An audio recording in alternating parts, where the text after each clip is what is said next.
თქვენ ხო ობიექტური ჟურნალისტი ხართ. ერთხელ ცხოვრებაში 5 წლის განმავლობაში გაგიჩნდათ კითხვა შტურმის ორგანიზატორები, რომლებიც გაქარნენ და დაიმალნენ, რომლებსაც თქვენ ძალიან კარგად იცნობთ.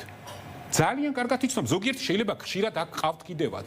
კითხვა დაუსვით ერთხელმა ინც შტურმის ორგანიზატორები, რომლებმაც დააორგანიზეს და დაიწყეს ეს შტურმი, მერე ეს ბავშვები შეატოვეს პოლიციას და თვითონ გაიპარნენ და დაიმალნენ იმათთან.